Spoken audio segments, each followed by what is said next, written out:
Hi everyone, and welcome to today's video. We're diving into a foundational topic in economics, the forces of supply and demand. These concepts are essential for understanding how markets work, how prices are set, and how quantities are determined. Concepts relating to demand. 1. Quantity demanded. The quantity demanded is the amount of good that buyers are willing and able to purchase at a given price during a specific period of time. 2. Demand curve. The demand curve is a graphical representation of the relationship between the price of a good and the quantity demanded. It typically slopes downward, reflecting the law of demand. That is, the price of a good decreases, the quantity demanded increases, and vice versa. 3. Normal good.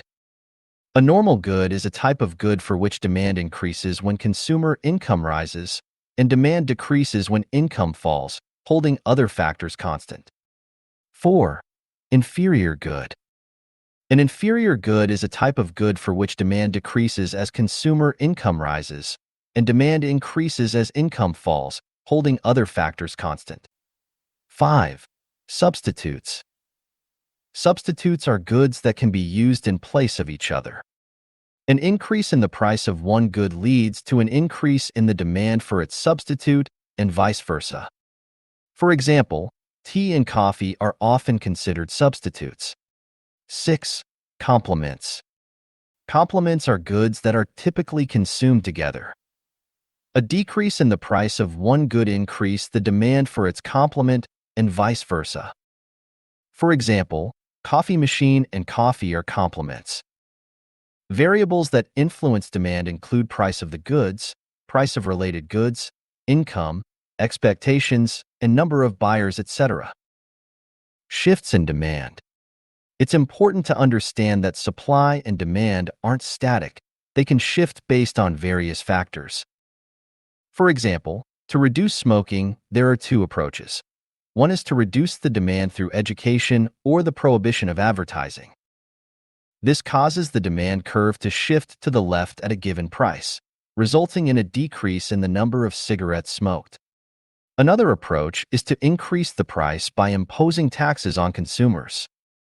In this case, the quantity demanded moves along the same demand curve, leading to a reduction in smoking as well. Concepts relating to supply. 1. Quantity supplied. The quantity supplied is the amount of goods or service that sellers are willing and able to sell at a given price during a specific period of time. Law of supply.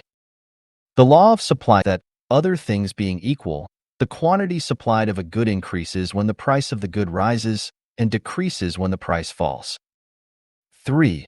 Supply curve. The supply curve is a graphical representation of the relationship between the price of a good and the quantity supplied. It typically slopes upward, reflecting the law of supply. 4.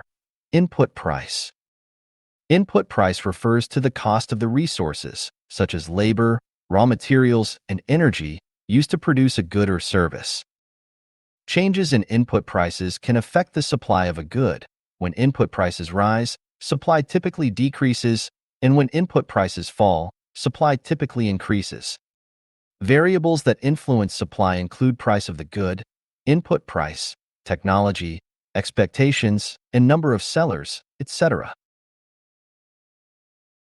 Market equilibrium. Equilibrium point.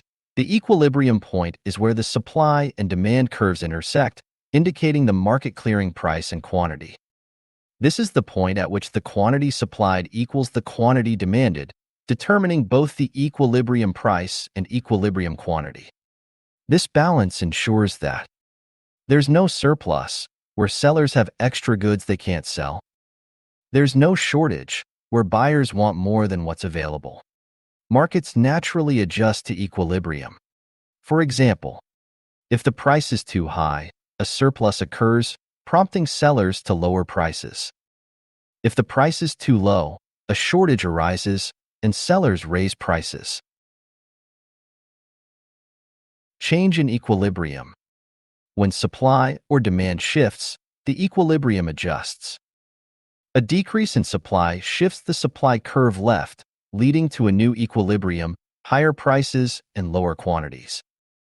An increase in demand shifts the demand curve right, raising both prices and quantities. When both supply and demand change simultaneously, the market adjusts to establish a new price-quantity equilibrium.